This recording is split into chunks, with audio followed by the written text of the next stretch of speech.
Welcome to Five Stripe Weekly, everyone. Yeah, not the best of weeks to be a Five Stripe fan, but we're going to dig into those two matches and see if we can pull any positives about those two disappointing results. Plus, later on, we welcome a very special guest from 92.9 The Game. All that and more, next. Welcome to the show, Five Stripe fam. I'm AJ, this is Tanner McLeod. Before we get into it, become a member of the notification squad by hitting the bell next to the subscribe button on YouTube or hop over from Facebook and subscribe. Things aren't always going to be easy for the Five Stripes, and this is definitely the most adversity that Atlanta United has faced yet, but I think the team and the fans will be stronger for it. But let's remember that passion for the game is a good thing, because the opposite in apathy, yeah, not so much, definitely not. And yeah, I mean, that means the fans are engaged in the club, but I think everyone's entitled to their opinion. So here's ours. And let's first get to the Monterrey match in that steed. Do you want the vegetables or the vegetables of this lovely dinner? Yeah, exactly right. And well, I mean, the meat of it is that yes, we weren't very good, but the vegetables, I guess, yeah, that's what we'll get to. And I think definitely it looked decent for most of the 80 minutes, because a 1-0 result was probably gonna be a good result to bring back home to the Bens, but yeah, it just didn't end up that way. In the last 10 minutes, we gave up 2 more, and yeah, I mean, is it tie over? Yeah, oh, absolutely. That third goal, it killed it off, because you're not gonna win 3 goals to none against Rayados. They're gonna score against you. You've shown, as we'll get into later on with Cincinnati, that you cannot keep a clean sheet.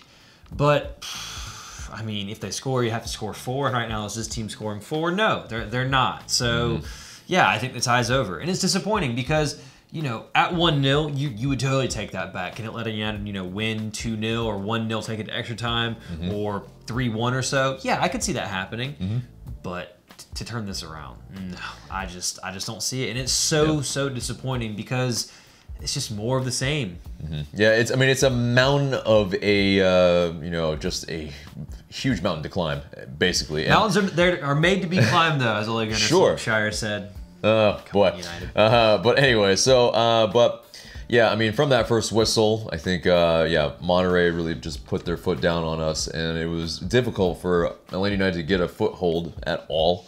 Well, they made that a lot easier by fouling the ever-living shit out of us, and the ref literally calling none of it because he was blind. Actually, it was just CONCACAF and terrible. The pitch was terrible. The penalty was really weak and dubious at best. Pity Martinez got fouled 10 times, and of those, how many times did he get booked?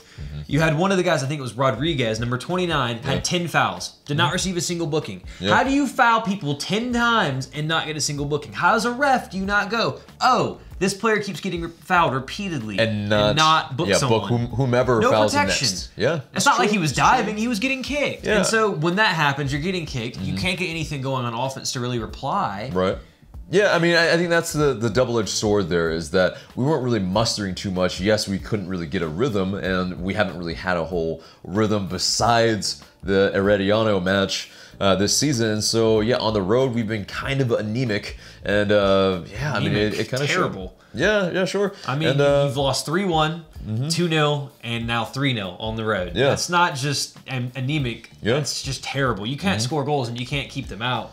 I mean, I'd accept anemic if we weren't shipping goals, but every time this team goes away from home, you know they're conceding multiple goals. Right, but in terms of that, it hasn't been a lot from the run of play where it was, you know, just ridiculous. It was a penalty that was, yes, contentious.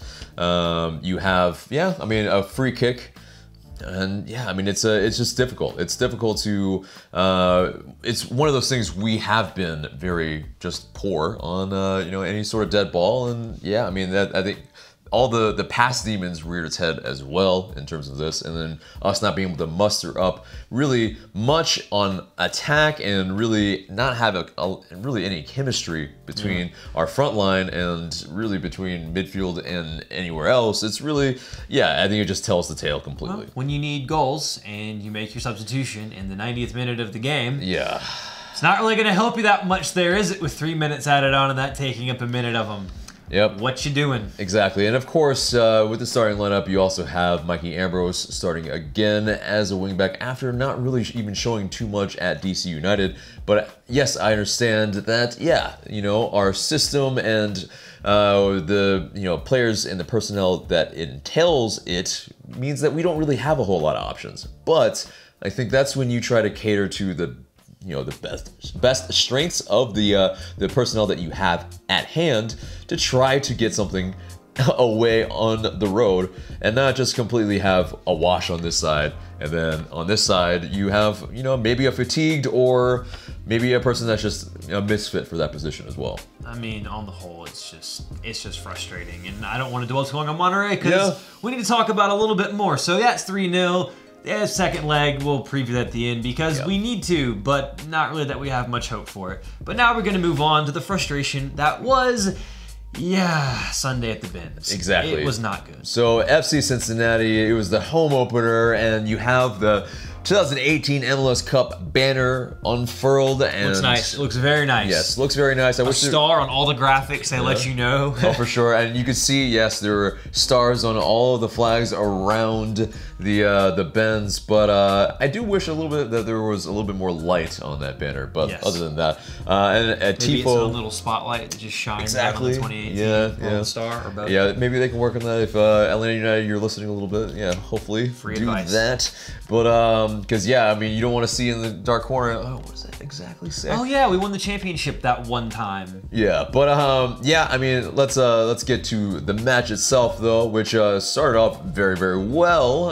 Jose Martinez gets a through ball from Julian Gressel. It's almost like muscle memory at this point, and Jose Martinez gets on that through ball and slots it home just like he does clinically from a very tight angle, and it looked like it was game on where we were gonna maybe blow out an FC Cincinnati, but that wasn't in the cards. Yeah, no, to be honest, as weird as it sounds, when that goal went in, I didn't feel like we were gonna get more. I didn't feel, usually when Atlanta United score, it's like, especially, you know, I don't want to talk all about last year because we need to put that in the past. It happened. You know, now let's move on to the now. Let's move on to this chapter 3.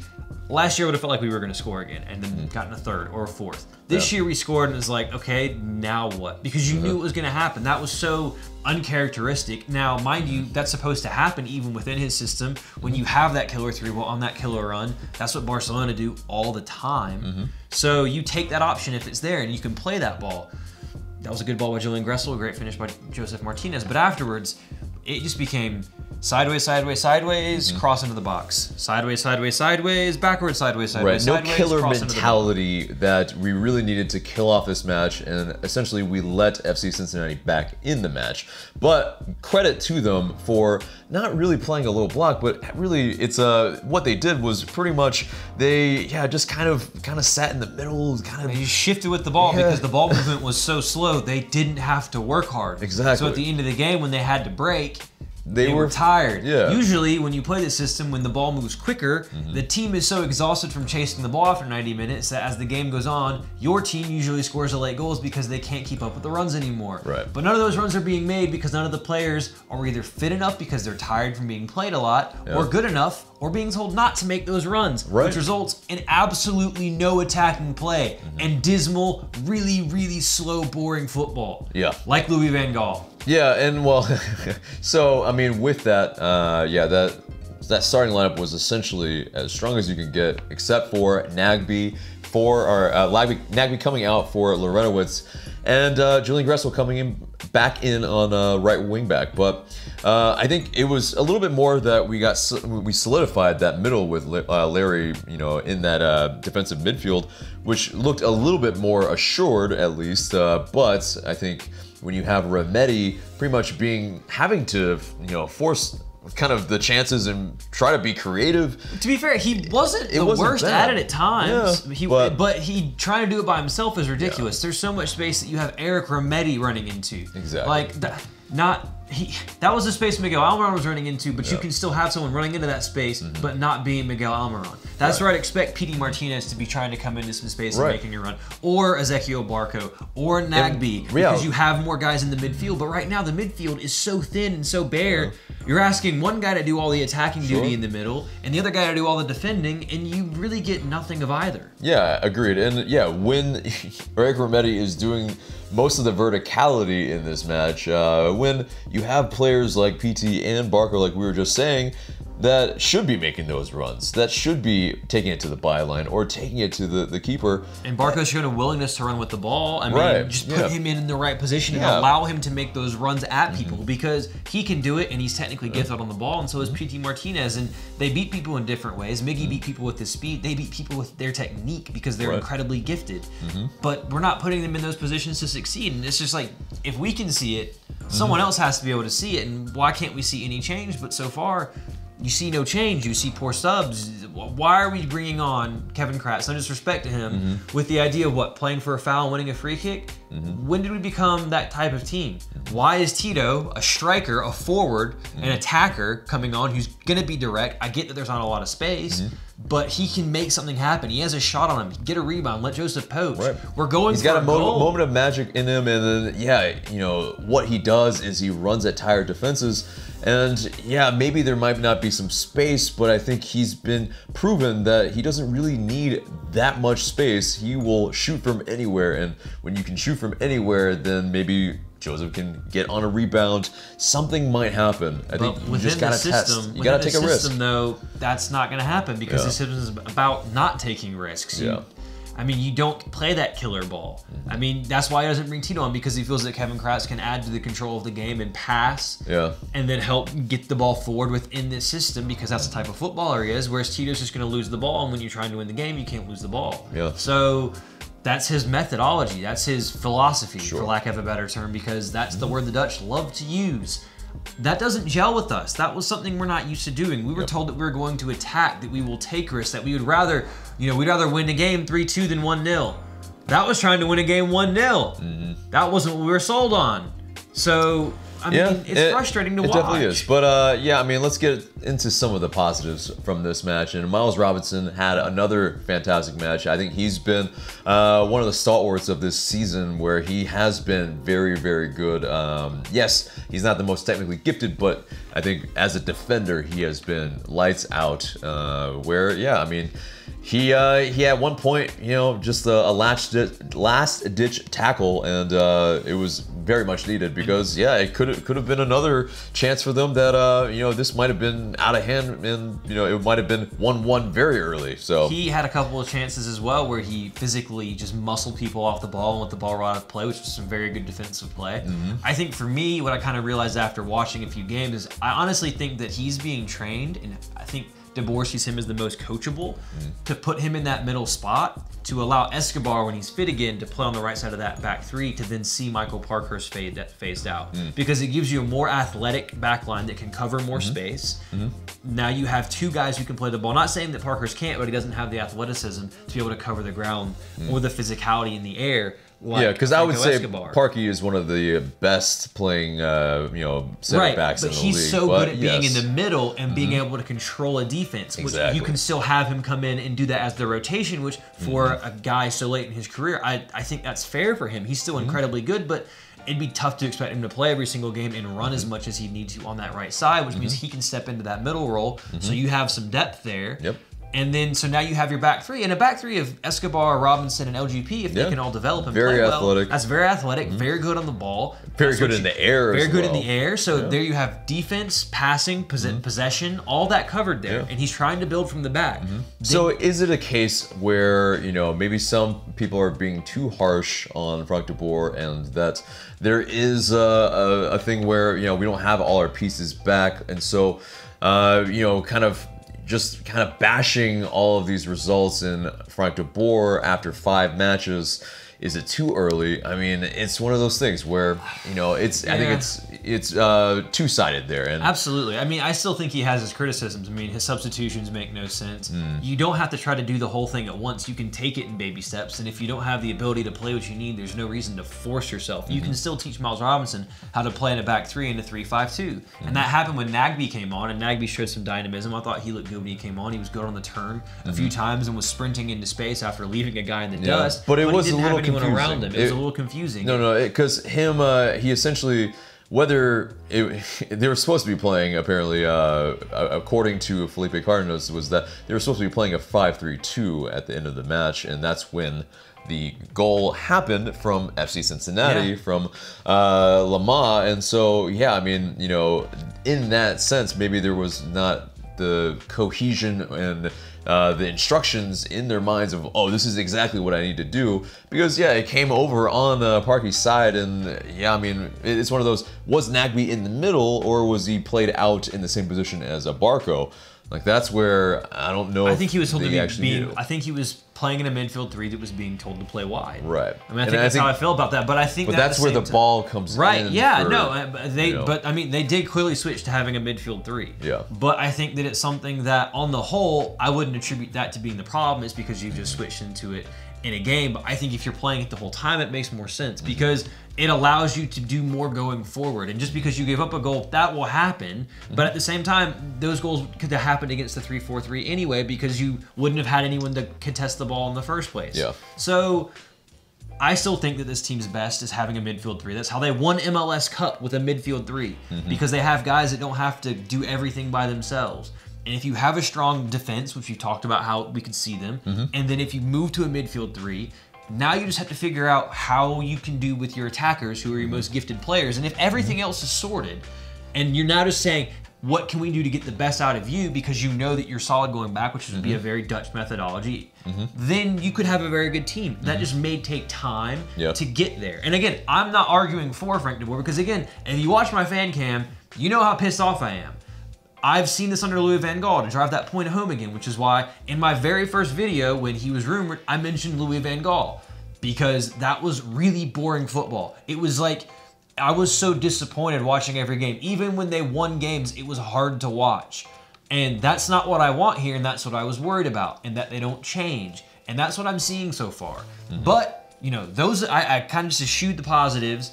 Let's hope that can happen, because at the end of the day, we want him to be successful. Even though you're frustrated as hell with him, it's better if he's successful. If we start winning and things do turn around and those things do happen and we start winning games, maybe we can be more entertaining.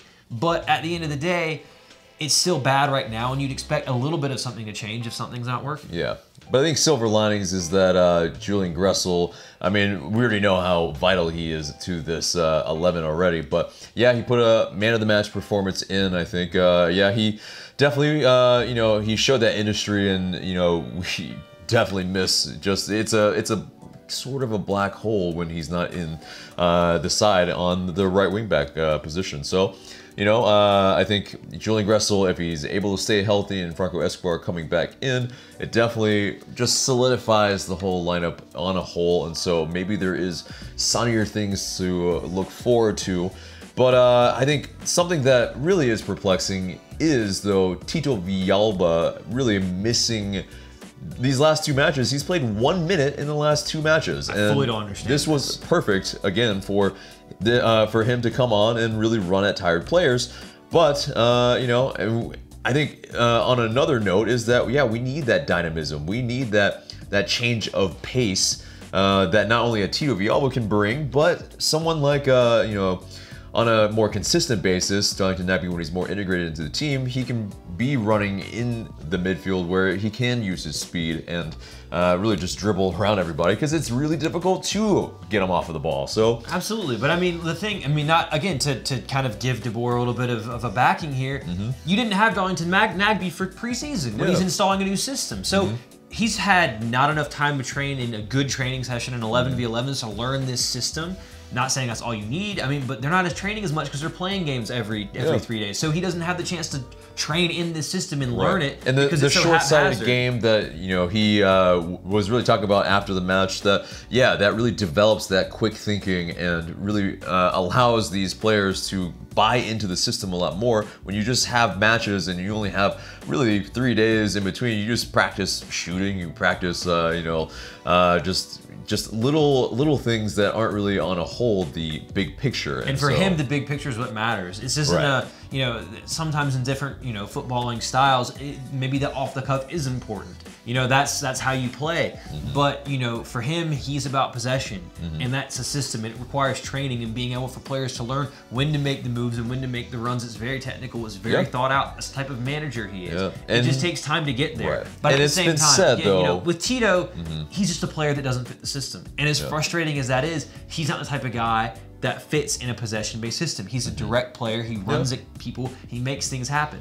That being said, I think why not try to at least train him, because train him to be Joseph's role and have him be the second striker to come in for Joseph. Start him in some games. That's what he is. He's a great goal scorer. Exactly. Let him make some runs in behind, and you have guys that can play the balls past him into him, and he can score goals. Yeah, I think he's been a victim of, where he hasn't had a lot of matches, and then he, in turn, isn't match fit. And then when you play him in,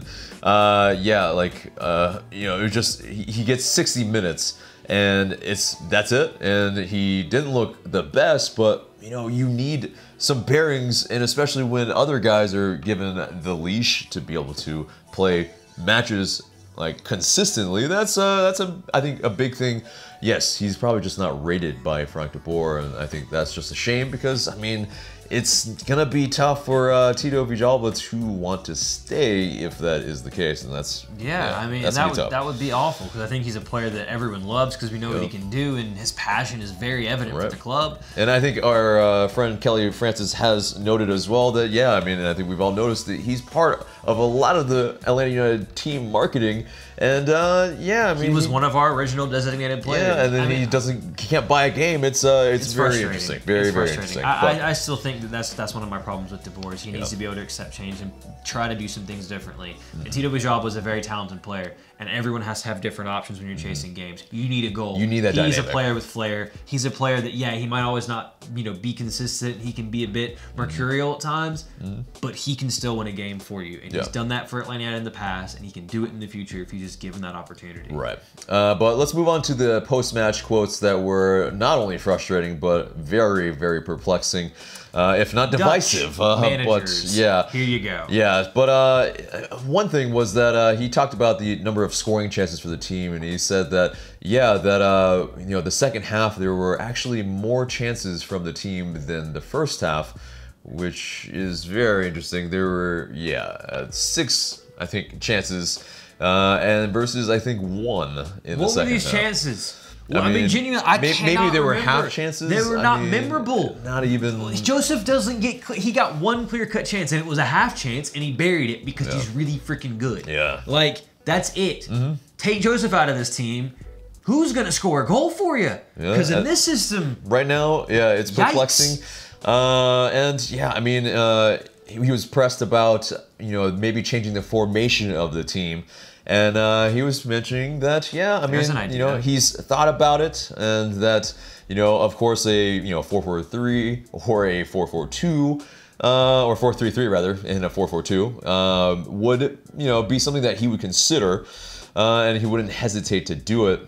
That's interesting because he hasn't really shown that he would. He is hesitating, I think, a little bit to do some of that stuff. But again, though, I don't think it's just solely on the formation. I think it's down to the philosophy, unfortunately, to use that word again. But because that's what it is. It is about keeping possession versus taking those risks.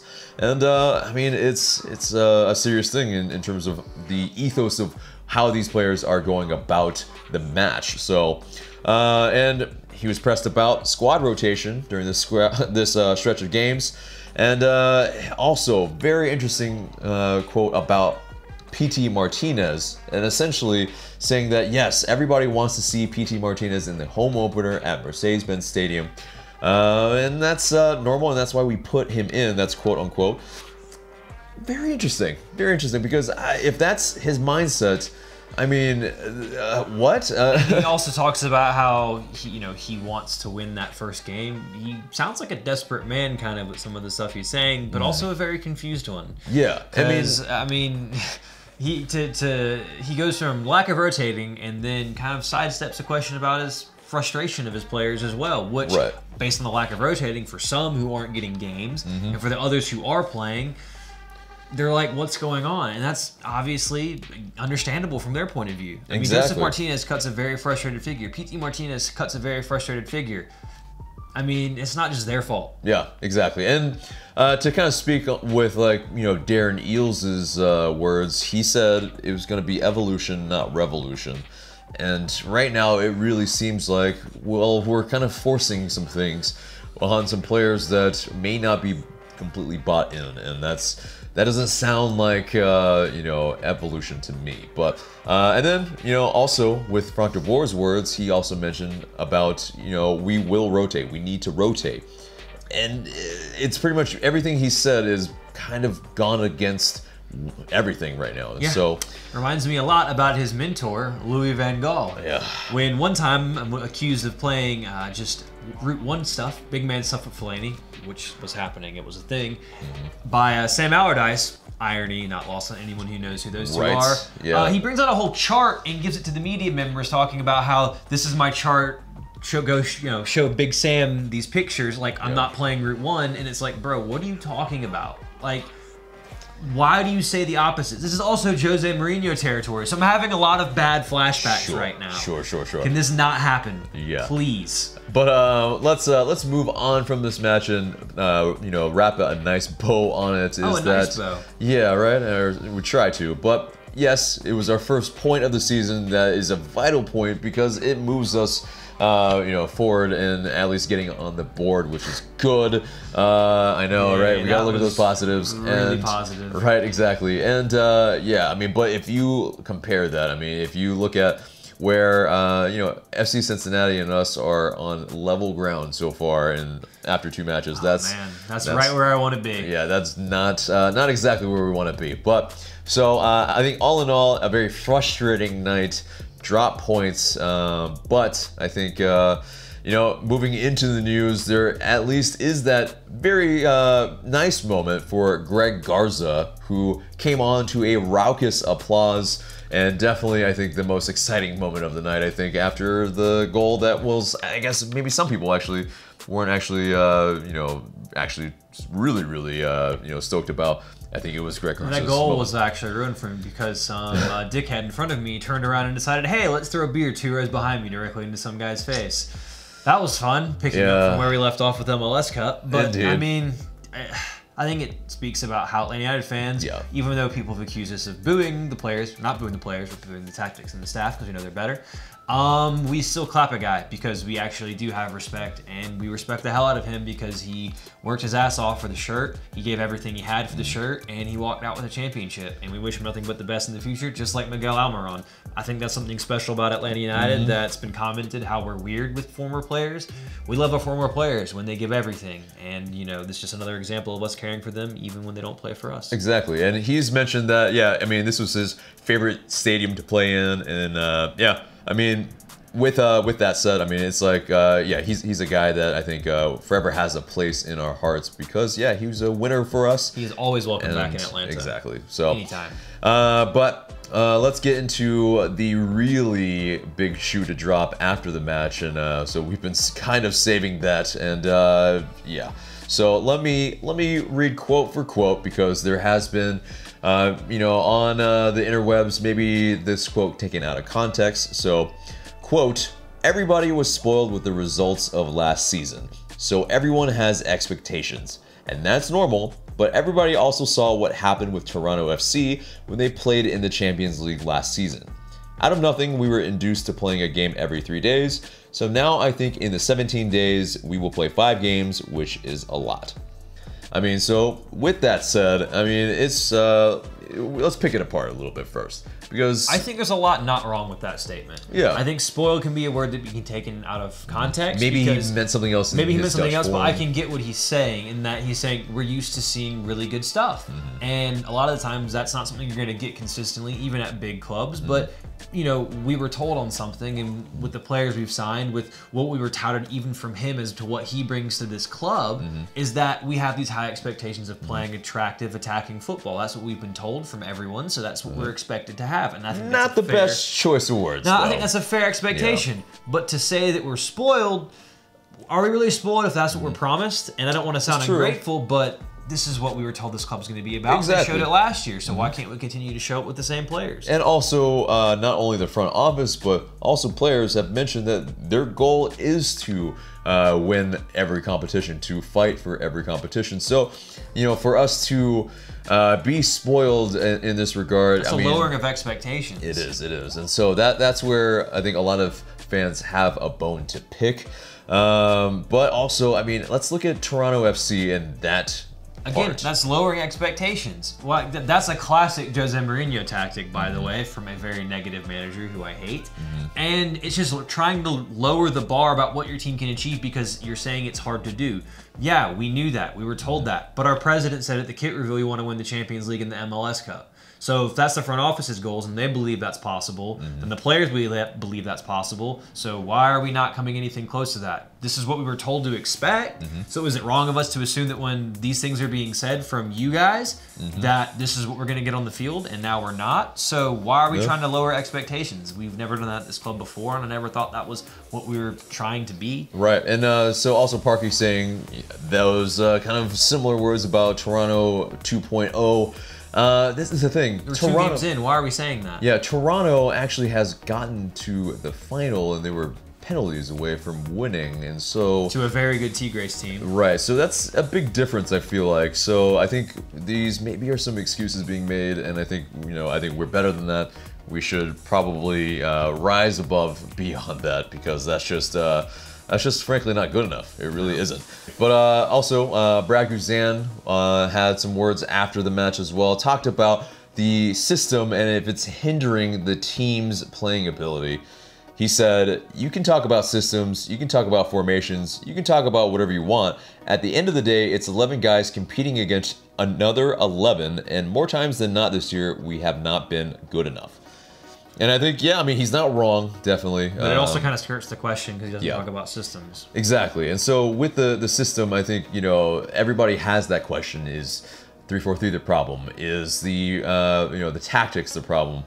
Is the personnel the problem? All of that. I mean, I think, like I've said before, it comes down to the philosophy of what is being brought by Frank de Boer. And, I think it just has to evolve, and it has to really we have to see some progression because, I mean, yeah, the dissension is really going to get louder and louder if these results continue as they are. In our next segment, we got a very special guest. You know him from the great radio show from 92.9 Dukes and Bell. He's one half of that fantastic program. It is Mike Bell. Welcome to the program. Hey, thanks for having me. People call me Mike Bell. Hey, man. Ran into these knuckleheads over at Fifth Third Bank at Kennesaw State for the second round against El Diano. And I said, hey, let's do the show. And thanks for inviting me, man. This is absolutely, yeah. And glad to have you. We're joined by Devin For Real. Hello. Yes, but yeah, let's get right into maybe some of your history of soccer. Like, what got you into soccer in the first place? And again, I apologize. I know he's an Arsenal guy, but yeah, I mean, I'll give you the Reader's Digest version. Years ago, when the Dolphins played the Giants at Wembley, and now, of course, we play all those NFL games in England, but this was the first regular season game, and being a guy who follows the Giants and Dolphins as a kid, called my Irish cousins who work in London. I said, let's get some tickets for some EPL. I want to see what this English Premier League's all about. Heard it's the good stuff. So they bounce around, and my cousin goes, I got good news and I got bad news. And I go, what's the good news? He goes, well, good news is I got us club level tickets front row. Because bad news, it's fucking Chelsea. So, Yeah, apologize for the kids on that. But to everybody out there, he did a much better English accent than I did when I brutalized the Geordie accent into the Miguel Almiron video. So we'll give him kudos. I'll take the slag. Northern Irish, the Scottish, it's all different. But anyway, I fell in love with Chelsea. Don't get angry, but it was 6-0 over Man City. Drogba scored 2 goals. Kalu scored. Lampard scores. It was just all the big dogs were in. Right. And I was like, wow, it's almost like you're drinking $3 Chuck your whole life. Yeah. And then you get a good bottle of Barbaresco, and you're like, okay, the light switch goes on. I get it. Or you go from like a natty light to a nice. Hey, man. Yeah, I was going to say, why not use a beer analogy? Oconee Brewing, Dukes and Bell, Hey Man Ale. Shout out to Oconee Brewing. Shout out to Carl Dukes, the other half of Hey Man Ale. Indeed. But You guys like it. But anyway, so I became a big fan. Started following Chelsea, going to Europe to watch them play in the Champions League. Went to Russia to see them play, man. So that was 08. You caught the 08 final in Moscow. So I just got hardcore on it, and at the time, and real quick, give you full disclosure. Sure, yeah. I was one of those guys that, soccer, schmocker, it's so boring. I don't get it. I don't follow it. In '94, when the World Cup was here, we went just because it was a thing, but we didn't know what we were watching. Right. When Ireland beat Italy 1-0 in Meadowlands back in the day. But anyway, so I'm one of those guys who's like, yeah, soccer, I don't get it. Now when you see it, I fell in love with it. Couldn't wait, followed it big time, following the EPL. Yep. And then I was on board with the Founders Club. As soon as I knew we were going to have soccer here. Founding member. yeah. I'm in. So when we were there that night at Compound and you saw like 5,000 people, just lined up to see what the color's going to look like and the basic logo, we knew this was going to be big. MLS Atlanta stars, like no name, Right. Yellow and red. 2017. Right. So I mean, I was excited about it, and again, I'm not a soccer snob, and I still sometimes I'll say out of bounds, touchline. I got to make sure I get the lingo right. But I just love it, have a passion for it, and the best thing I think you guys know, this is our thing. For all the transplants, everyone from someplace else, everybody in Atlanta got in on this on the ground floor, and I also love the unifying factor that's part of with United. So I love to be a part of it. And that's one of the things that like I can personally say is as a founding member, I've never missed a home match. I've been to every, and as an Arsenal supporter, I wasn't born in the 1800s. I couldn't say that. Exactly. So it's one of those things like there's an ownership, and as a transplant, I've come back to Atlanta from other places. I went to college in Mississippi and came back here, and to see. Well, I don't blame you. Well, I mean, to see the sport. I played in high school and I played ODP, and I remember the matches at high level competition in front of your parents, and that's basically it. Playing big tournaments in front of nobody, and then just being told your whole life like, why do you play this? It's not going to go anywhere. It's not going to get you anything.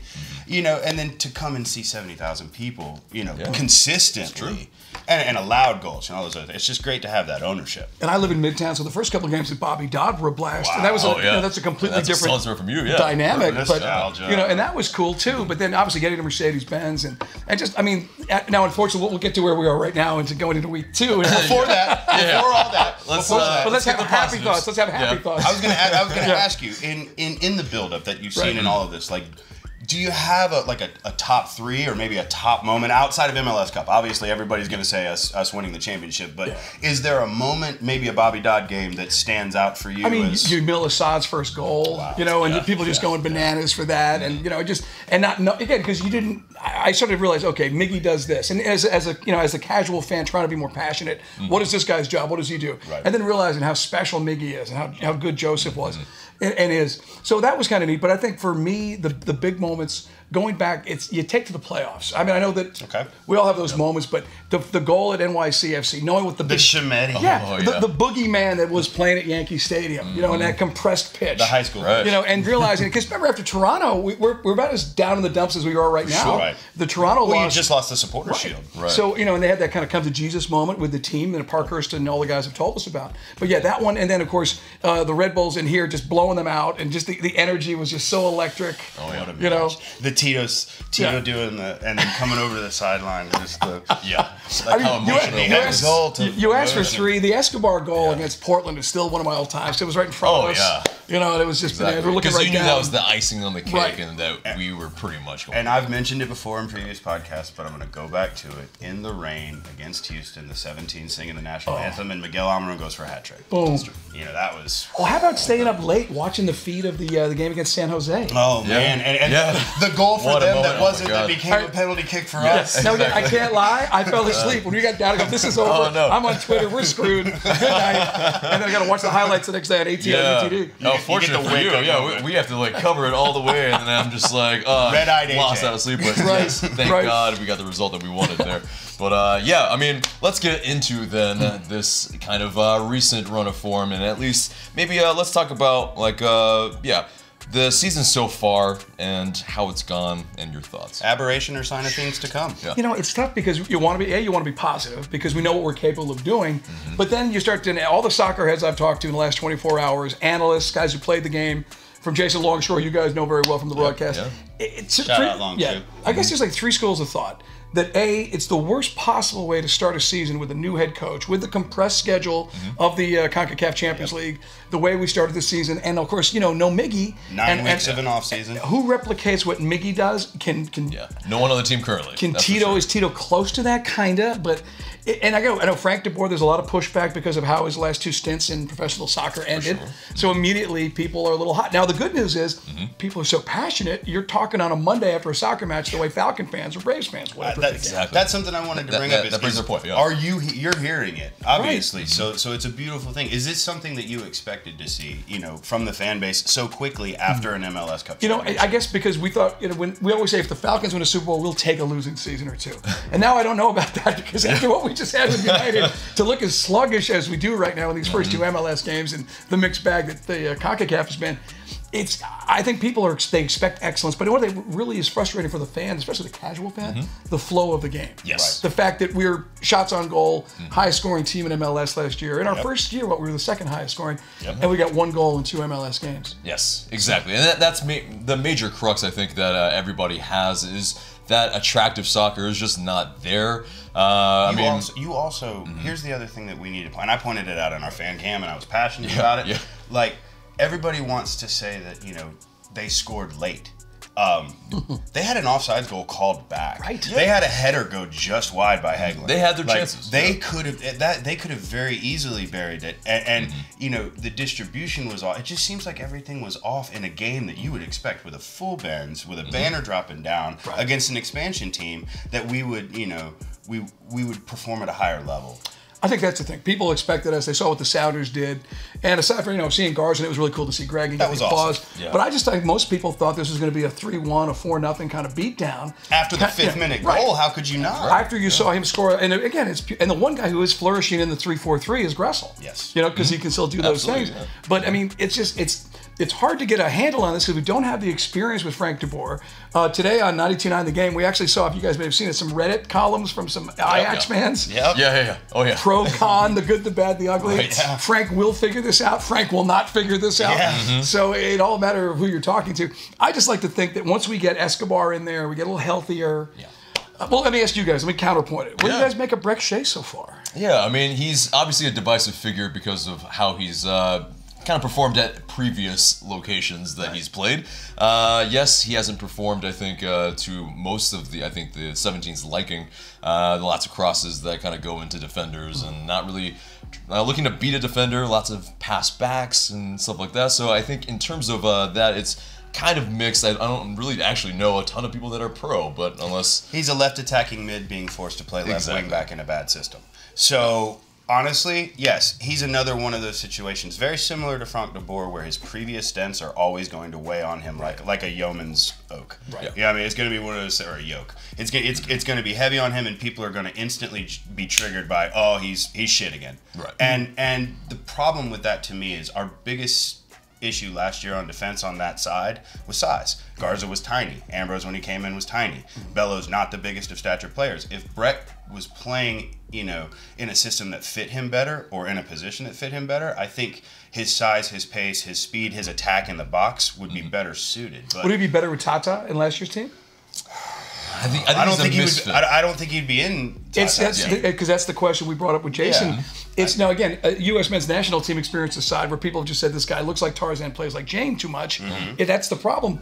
The ball going backwards. The ball. You can see in a 5-minute span, he can be inconsistent in 5 minutes. You'll see the good, the bad, and the ugly all in one sequence practically. But the one positive that I can point to is when you saw him playing with a center mid like Darlington Nagbe at Herediano, his runs and his instinct around the box led to 2 assists. So we know he has it in him. I just don't think our offense has clicked against any form of pressure. We came out and we punched Herediano in the mouth. Right. Something happened. That was shock and awe at Fifth Third Bank, and they kind of folded too. Something happened. Right, exactly. Yeah. But that team was that, and I've said it. All respect and plaudits to Herediano, but that team's in 10th, I believe, in the Costa Rican division now. So after we beat them, they blew a 2-0 lead. Yes. Remember that? And of course, then you put the flight up to Atlanta, and you saw what you saw. And then their manager got He got fired? Well, I think they mutually parted ways. mutually parted ways. But I mean, that's the question though. I mean, I'll ask you guys because we were put chasing Longshore to the fire today. Carl and I, Dukes and Bell, by the way, try Hey Man Ale. But and these guys take it. They can't be wrong. Really fantastic. But no, but it's just how do we get? We were joking around. Okay, Brad gets it to whoever you want to say. It gets to LGP. LGP gets it to Nagby or Rometty. Rometty gets to Miggy. Miggy to Bark. Obviously, Miggy gets it to Joseph. We got a shot. We're attacking. It just seems like it's a constipated style of soccer, for lack of a better word. Well, because it's a lot of side to side and less verticality, which is what we were really pushing with Tato Martino. Can we play over the top in this system? Yeah, I mean, you might get benched if you do. Yeah, I was about to say it's a lot of people are going to want to point to like Pep Guardiola's system of you want to play passes that are high percentage. So a cross is not a high percentage pass. Right. So you're going to see a lot more like I'm going to do short. If I can't connect easily and instantly, I'm going to go backwards. So it's a system of total possession. And that was one thing. I did the deep dive on Ajax, and I did a lot of their comments and looking at their fans' comments, and it's like, yes, we won titles, but we were boring as shit. You know, yes, he played the kids, but most of them got sold. You know, there's no Jan Vertonghen. There's no Christian Eriksen in this system. Love Andrew Carlton, love George Bello, but they're not Toby Alderweireld. You know, they're not Toby from Spurs. Yeah. You know what I mean? So Alderweireld. Yeah. It's a. But he had a ton of Scandinavian and Dutch talent at Ajax that's not coming through our system. So and plus we're in a salary cap league. Ajax has money in the Eredivisie. They're also a top club in the Netherlands. They're the Yankees of the Dutch league. Exactly, and they have Champions League experience. They have stars on their kit because they've won the whole damn thing. So the thing that people need to realize about Ajax and that system is, if something's not working, they have the money, the time, and the transfer windows to go out and fix it. They also have the ability to go, oh, you're good, you're 14, you're in the Netherlands, well, guess what? You play for us now. I mean, I don't think we have that draw. And Darren apparently had him as a finalist when he was consulting at Tottenham, and I guess so he had that bee in his bonnet. And look, and we'll have Darren on our radio show on Tuesday. Nobody, I mean, Darren has been the architect of all this, and him, and obviously Carlos Bocanegra. Exactly. I mean, it's the first time we're actually criticizing. Well, then with this Breck Shea thing, why do we got a Dutch guy? But these are the things you're hearing on the radio, from everything with the passionate fan to the casual fan. Well, and the recruiting has to be. We've talked about this in our meetings. Like, you have to wonder why we're forced into playing a left-footed person at right back in Mikey Ambrose, like, because we don't have any natural right. How does one injury literally force you to change your entire defense? And it shows against a team like Monterrey, whose squad is valued somewhere between $90 and $100 million, that they're too deep at every position. Right. You know, you have a Funes Mori, who I realize is the one from River Plate. not Ramiro. That's my fault. So it's good to see people get snarky with you guys too. Oh, absolutely. I mean, it's like the Funes Mori twins. Oh, by the way, time out real quick. I can know there's hardcore fans obviously watching the podcast. Oh yeah. Be inclusive. Be inclusive to the casual fan. Let them in, because like, and we're not always going to get the lingo right on the radio, and I know we're supposed to because we're professionals. but let's always be inclusive for the casual fan, because it just continues to build the sport. So I know the hardcore guys have been on it, since you were children and all that. But to your point, there's so many elements that the casual fans came in. Like a first-time fan at the game on Sunday, Big Ray, about a biscuit shy of 400. He's a big guy. Oh, well. But no, Ray's like, is this as good as it gets? I go, it's not. This is not even the tip of the iceberg. Yeah, right. This is not what we look like. It's almost like you went. It's almost like you went to that Falcons game that was a 6-3, and you just like, this sucked. So, and I've heard a lot of comparisons like that. Like, there are the new fans that aren't soccer people, but maybe they are a football person. So a lot of analogies that I've heard is like, let's say you're a fan of the Falcons and they're a 4-3 defense, and we're set up to play a 4-3 and a lot of nickel, and a new coach comes in, because we know Dan just replaced his defense. Staff. And let's just say that the new guy comes in and he pretty much says, well, guess what? We're playing a 3-4 now all the time. or we're going to run a 5-2 bear all the time. And you just don't have the time or the personnel to play it. Will we, let's just say, we got to get better worse before it gets better. Let's just say whatever happens against Monterrey. Hopefully we can eke out a win against a bad Philadelphia team. It will take a miracle, But then we'll have 2 weeks of the international break. You think if Pitti goes back to Argentina, he gets his confidence back? Plays against Joseph against Venezuela. He's by himself, by the way, from what we're being told. Pitti doesn't have any support system. His wife and kid aren't really there, I think, or his. But Labonda, I mean, he's got his Argentinian. Oh yeah, he's got his crew. He's got his boys. But I mean, like you saw. I understand the homesickness. You saw the frustration with Joseph too. Our fear, and again, you don't want to. We're not trying to manufacture a story, but we were talking about this on the air and off the air today. You hope the Latin players just don't get so ticked off that they tune Frank out, and I think it's way too early in the game for that. But these guys are used to that, what we were doing, and this is so different from that. Yeah, it's a culture shock for sure, but I think it's also good to see from them that passion and that competitiveness that you want from your players, and I think that's a good thing. That if they Joseph brushed off Justin, I mean that's okay. I don't think people are booing the players either. That's the other thing that everybody needs to understand. It's like, and let's make that clear. There have been comments. I mean, it's not the players. It's just we know they're better than this. When you know that your performance on the pitch is not up, you look at the players and they look unhappy. Right. I mean, it's like a lot's going to be made of Justin, being brushed off by Joseph, and a lot's going to be made of LGP, demonstrating and saying some choice words, walking off, and good. I've said it many times. I hope you want to see that. You have a $60 million training facility. I hope every time you take a pee on that screen in front of you is some error, so that it pisses you off. Right. Like these guys are professionals, and we don't need to coddle them, but we need to support them. But it also has to be said, like a boo shows that you've made it on the world stage. I'm sorry. Passionate fans. Expectations have been risen. Expectations have risen with this team. We've seen the style of play. We've seen what we're capable of doing. And this just looks so counterintuitive to everything we've come to expect. Right. Like, I mean, now Miggy, I understand Miggy's not here. It's a different world now. So let me ask you guys, how do we get Pitti in space? How do we get Pitti? Because he needs the ball at his feet, obviously. It's funny that you asked that, Mike. Right. This was not scripted. I'm just asking the question. It's a perfect cover, He wears the number 10 for a reason. Right, that's supposed to be and really good. You've exiled him on the left wing. You also have Barco, who wants to be a 10, wants to be a distributor, and you can tell, like, every breakaway that I've seen him take, he takes back to the center. Even though if he takes it wide, he would have more space and he wouldn't run into the congestion. So I believe that Barco wants to be a 10, and if that's the case, I would push Joseph and PT forward and let them do what they do.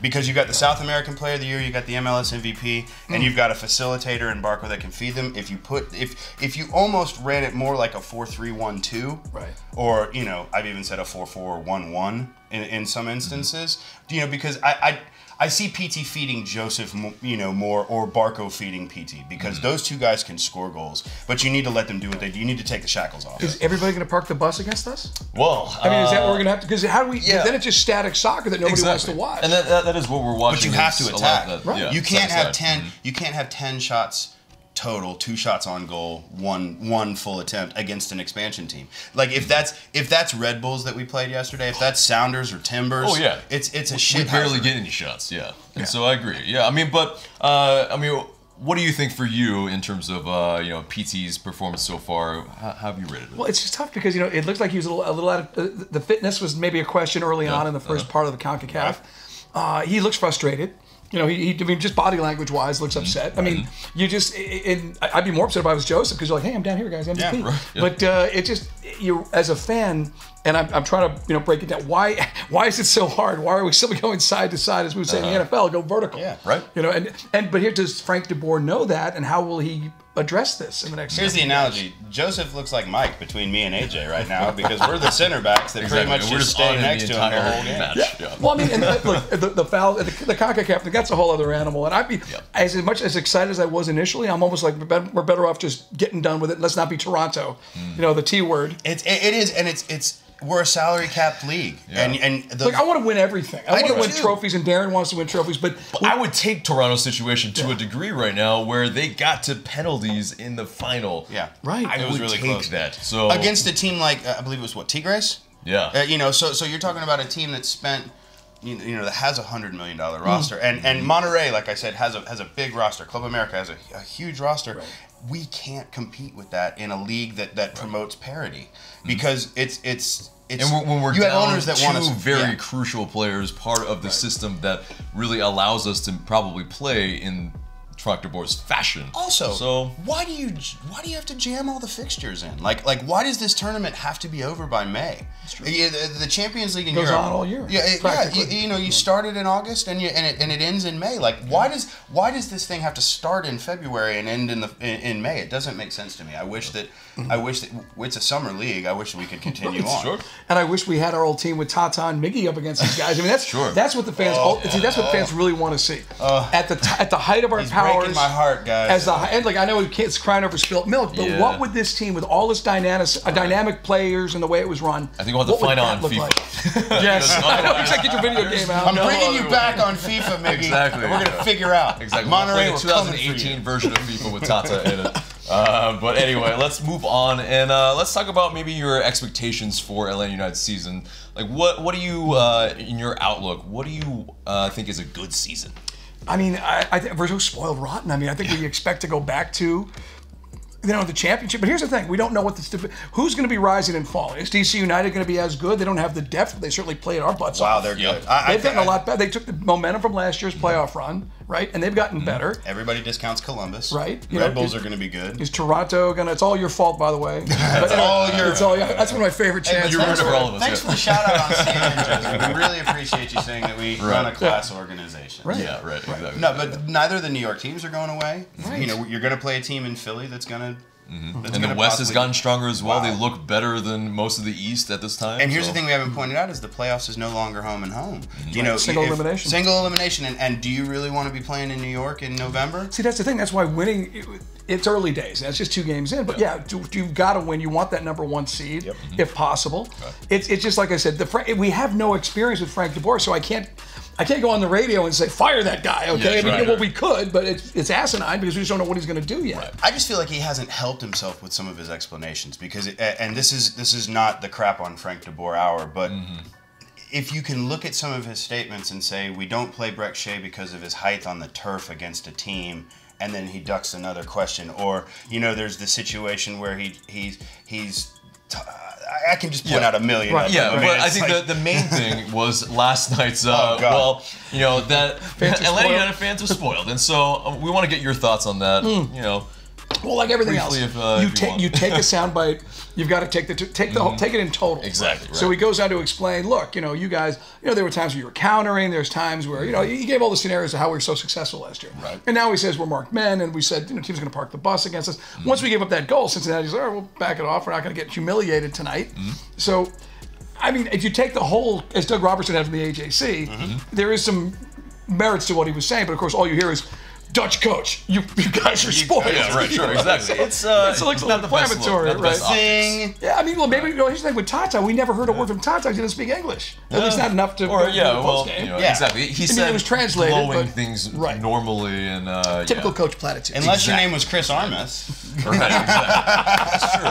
But I think that's where he endeared himself to the fans. Tata would know when to speak and speak well about things, and well, it's maybe just a little bit of insensitivity, maybe a little bit of loss in translation, even though he speaks Dutch manner. 7 languages. It's so funny. When we interviewed Frank, when he had this introductory press conference, we were up at the training facility. We had him live on the air, and we were joking. We had a little small talk during the commercial break, and I said, Frank, the good news is this is nothing like England. There'll be no heat. I said, media coverage in this town will be like a Swedish massage compared to what we had to deal with at Crystal Palace. And he laughed. He goes, yeah, we'll see about that. Yeah, I was about to say. And here we are 2 games. Did you ever think that it would be on the level where you've got it's almost college football-esque now. I mean, it's crazy. And this was a good analogy that I saw online today. With Atlanta United fans, it's such a melting pot of people that it's almost as if you've got a lot of Mississippi State fans and maybe a lot of Central Florida fans all thrown in.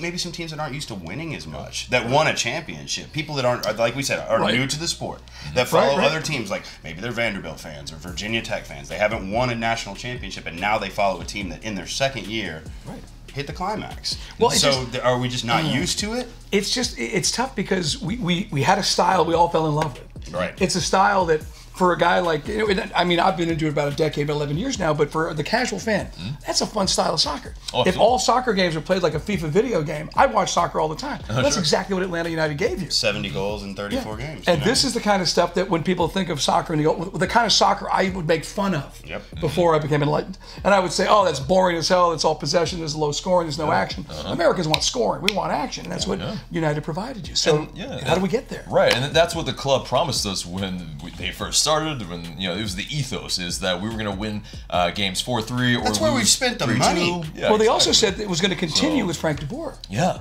Evolution, not revolution. Right, and rotation, that really not hasn't innovation. happened, right? It's very interesting. So, but I think let's kind of get near the end here. But hey, God, you talk radio, so I'm a professional BS artist. Yeah, I don't know what the normal format is. I hope I'm not ruining everything. Oh, no, this is perfect. And I'll tell you another thing. But yeah, before we go, we got to talk a little bit of the Premier League with Chelsea and whatnot. Oh, God.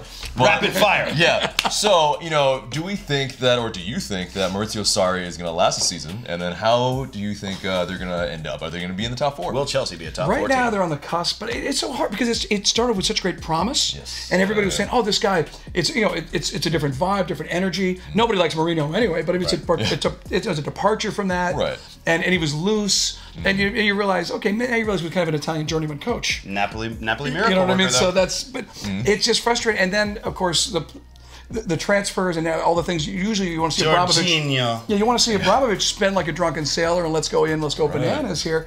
It's a very strange season for Chelsea. It's got twists here and there. I mean, realistically, just hoping to get the 4th spot, make the Champions League. Right. But and I know no, but Manchester, there's such good energy with Manchester right now, and especially just what happened in the Champions League. Yep. And that was, by the way, is that one of the greatest matches you've ever seen? Well, and not to harp on Paris, but man, another collapse after Barcelona. All the money they've spent as a country. Yeah. I know but it's karma for Real Madrid, and certainly for what you saw with PSG. But that was, and remember, it's Manchester's backups. So Manchester's now team of destiny. Yes. And we'll see if Chelsea. But I don't know what Chelsea. What is Chelsea's identity? Spurs. Yeah, I hope they draw Spurs in the next round. I would love to see Manchester United versus Spurs. That would be a great. I love Eden Hazard. Just beat the shit out of each other so that Arsenal can just ascend. Yeah, I mean, some irony there. I mean, Wenger, by the way, gone, of course, and that was 2 eyes at the wheel. But think about that. Like, remember a Wenger-less Arsenal, and we're in the same kind of boat here about what's the direction of the team going to look like. Absolutely. Takes a minute. And there was, I went on some international shows in the beginning of the season, and it was like, after our first 2 losses, people were calling for heads, and I was like, you got to give the guy time. We just played City. Right. We just played Chelsea away. Pump the brakes a little bit. I know. And I said we'd be 6-2-2. We were 7-1-2 after our first 10. So maybe that's a sign, but also to Unai Emery's credit, he was flexible and he admitted his faults and he made halftime substitutions. That's the weirdest thing to me about Frank de Boer is 90-minute substitutions down 3-0 when your team is gassed. All right, real quick, do you think in the match down in Monterrey, I can grind it out with this crew, with these guys? That was 1-0. That's a great result. I mean, 1-0 on the road. We're 10 minutes away, and we got a chance to knock out Monterrey. But it just, there was. I don't know. That's 2 games now we've had like kind of confusing situation where you're like, why is he subbing? Why isn't he not moving? Where's Tito? Why wasn't Nagby in there sooner? And even at 2-0, I'm sitting there going, okay, now you pull the plug. Now we go full defense, park the bus, hoof the ball. Don't try to clear it out of the back. Don't play short out of the back. No. Because you're gassed. Right. And Mikey was gassed. And just the turnovers, like you just see wide. It was three open in the back post. Like, come on. No, Mike Conte was calling it. You cannot give up that 3rd goal. That's it. That's death. That was a death knell, for sure. Right. Man. Yeah, so, I think you started the question, but I'm going to... Chelsea's dead in the water. No, Chelsea's dead in the water. No, but... This is Liverpool here. No. You'll never walk alone. Or as they say, Chelsea, you'll never walk again. Hey, I give him credit for his convictions, man. He is a true Chelsea fan. Yeah, indeed. And so through, that's very cool. But yes, thank you so much for coming on the show, Mike. We really appreciate it. The man, the myth, the legend, having you. Mike Bell. One last time. Exactly. Hey, man. Hey, man. If you see me at Mercedes-Benz, if you buy me a beer, I'll let you buy me another beer. We'll see. That's what I'm talking about. Catch Dukes and Bell on 92.9 The Game, and thank you so much again. Thanks, guys. Cheers. Thanks very much to Mike Bell for coming on the show. Yeah. I gotta. Yum. I had to get one of these. I had to watch them drink them for what it's worth. But guys, let's get into our mailbag. And you guys send in these questions through IG story. Please continue to do so, and we might answer your question in the future. First question comes from Alex Clough, 9. Do you think Darren and Arthur will have patience with De Boer? I think they should. I mean, I think he should be given a little bit more time than what he's been given right now. I don't think that we need to develop the habit as a club that pulls the trigger so quickly. We're not Chelsea. Looking at you, Mike Bell. And yeah, I mean, it's one of those things where it is frustrating right now, but we have to give him an honest, good try. Let him have some games. If it's not working and we see that it's really a big problem, you know, a little while longer, I'd say, into the season, then we might have a problem. But I think they have to give him patience. What they said before when they hired him, you got to give him patience. Yeah, and I think, yes, of course, it's frustrating. Yes, we are essentially out of the CCL. Yes, our high expectations and what we wanted out of this season has mostly kind of been thrown out the window a little bit. But, you know, I think now it's trying to salvage the situation and trying to figure out how we can move forward. And, yeah, I mean, I think, you know, there's still a lot of games in MLS to recover, even though, yes, it's a lot of drop points. But, you know, I think what this team has shown in the past is that they are resilient. Hopefully, we can, you know, continue to see that, and yeah, maybe we can turn things around. But yeah, next question comes from Nijas. What needs to change in order for PT to perform? Tactics, I think. The formation might help as well. Some time, I think, also as well. He's, you know, coming to a new league. He hasn't really been match fit. It could be a thing where maybe he comes off the bench. Maybe he's not exactly the guy that we're relying on so much right now. I think he can be, though. Yeah, I know, but you know, in the interim, let's kind of blood him in to the team first, and instead of just trying to, you know, just because the fans want to see him. I think it'll be okay if, you know, we realize, yes, he is tired. He has played a lot of football. Yeah, 5 and 17 days or whatever it is. It's, yeah, a lot of matches, and it's a lot of minutes, and where he hasn't been, yeah, his best self. So I think, yeah, maybe put a Tito in, give him a run of games as well. The more guys that are ready and raring to go and have some match fitness, the better I think our season goes as well. So I think, you know, PT kind of giving him, you know, maybe some late subs where he's running at tired defenses might be a really good thing, and where he gains that confidence. I have no problem with any of that. Yeah, so next question comes from Landons55. Why did the wingers usually always pass back instead of into space or long switches? That's the philosophy, big guy. That's the philosophy. Yeah, it's you know, not taking risks, and it's also, yeah, I mean, that's what it is. It's keeping possession over other things, and so, yeah, I mean, it is. I can tell you all about it. It's really, really frustrating to watch. Yeah, you're seeing firsthand what he experienced for what, like 4 years, 5 years. Well, I mean, under Moyes it was just depressing. Under Van Gaal it was godly boring, and under Jose Mourinho it was a dumpster fire. So it was good stuff. But right now we're just at boring to death. So it's just, I'd rather if we just went from boring to death back to really good and skip the other 2 stages. Sure. But yeah, it's when you have players that you know want to be direct, want to be creative, want to run at players and make stuff happen, and instead players turn around and pass it backwards, it really drives your head in. Indeed, indeed. Next question comes from Chris Robinson 142. In your opinion, has Atlanta United lost their drive or motivation since winning it all?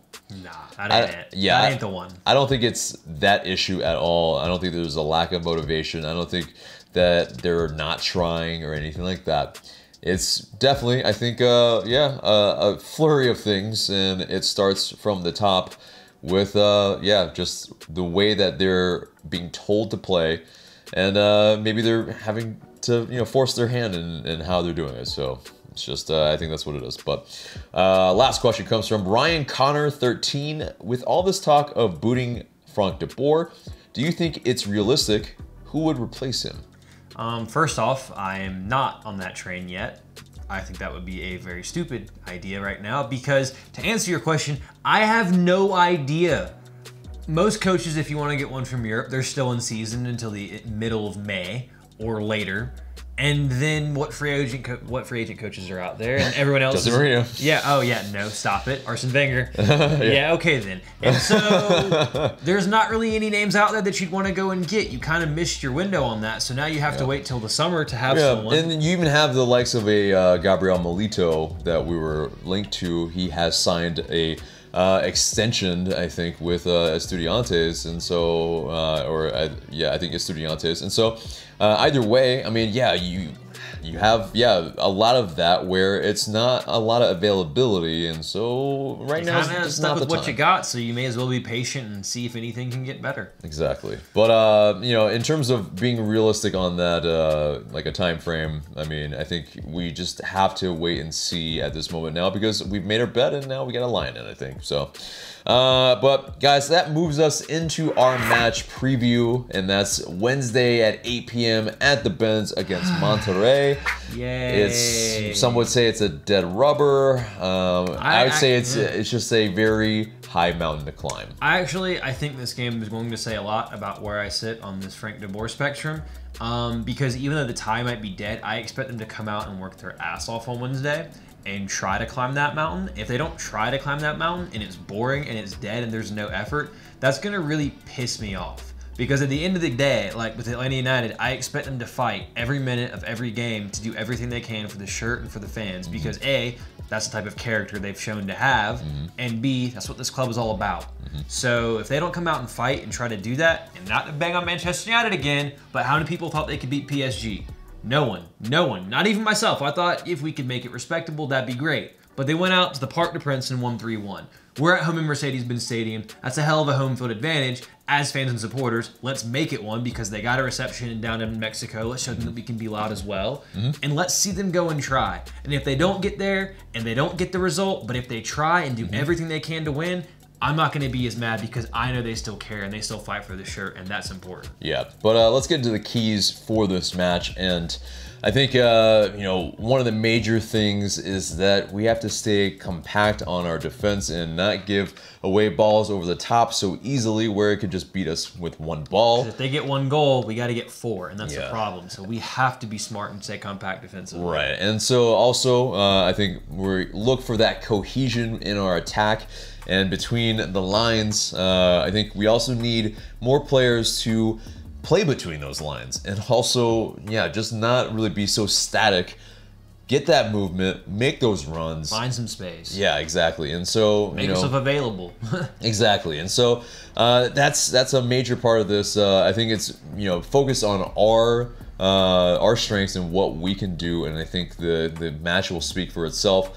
Yes, Monterrey are a very one of the best clubs on the continent for sure.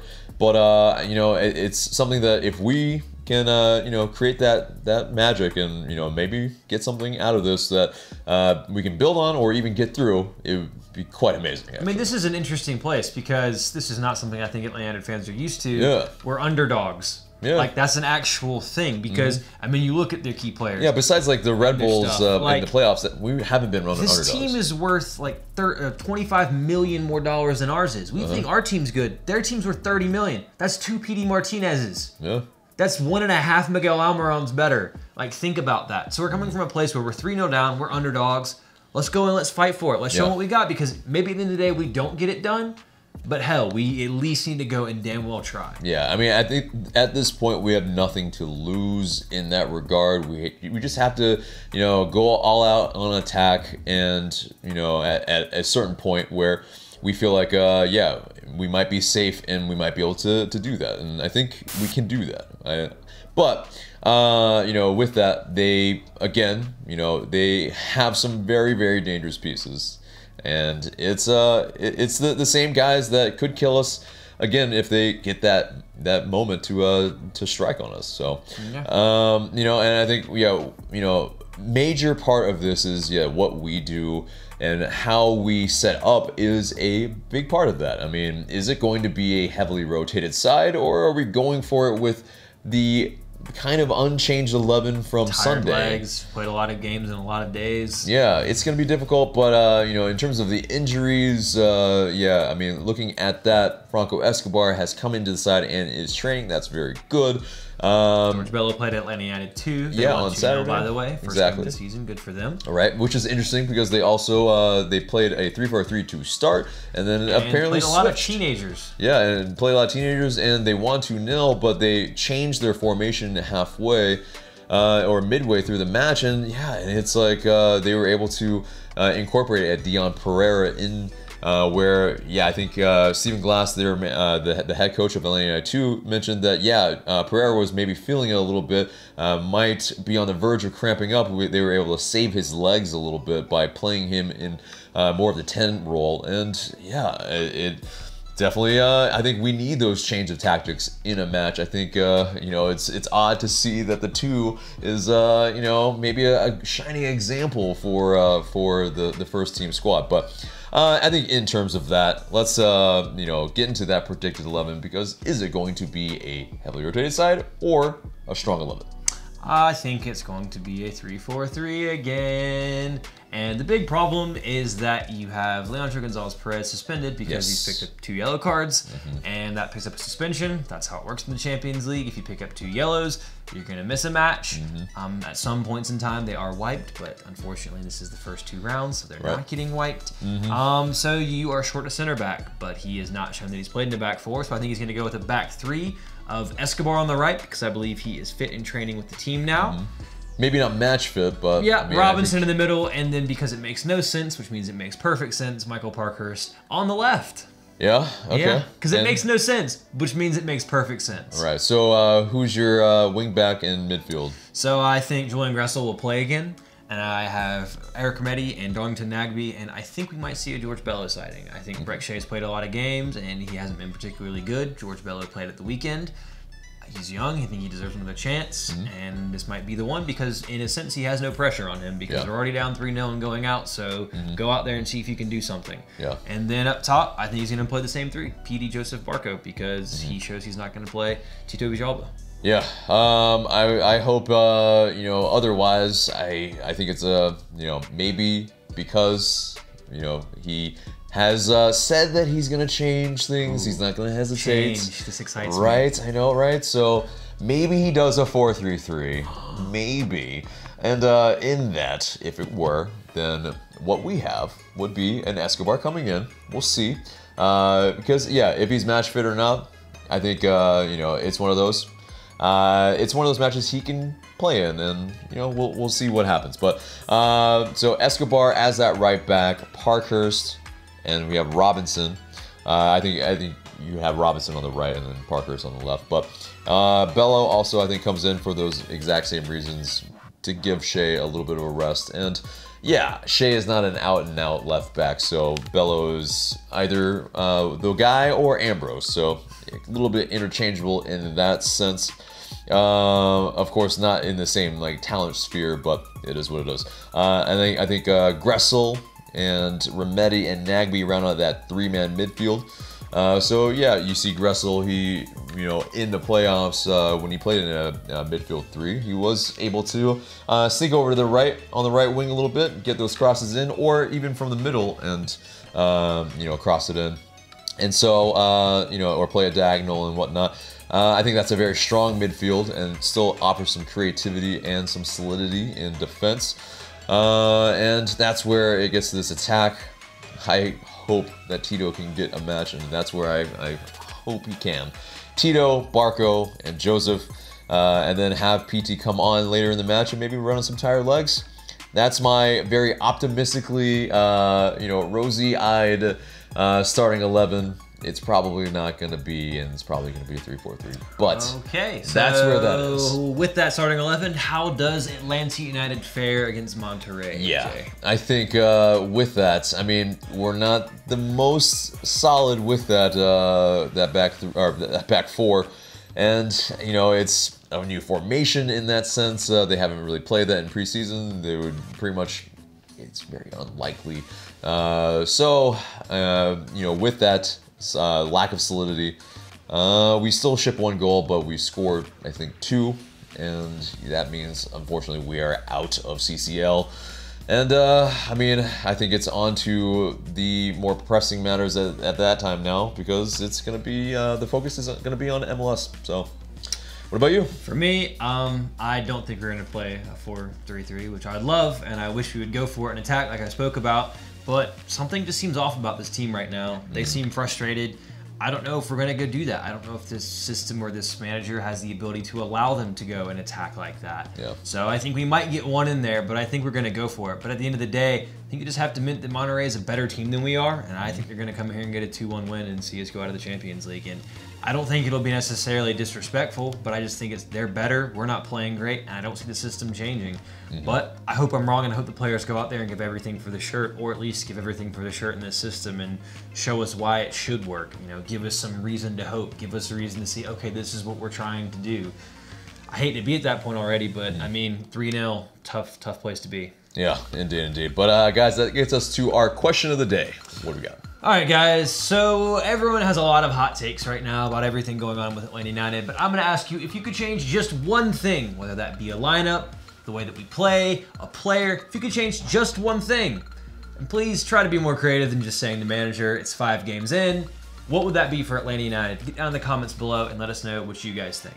Yeah, but guys, that's it for us today. Remember to subscribe if you haven't already, smash that like button, and share this video because it really does help us a lot. I'm Tanner McLeod. I'm AJ. Thank you guys so much for watching.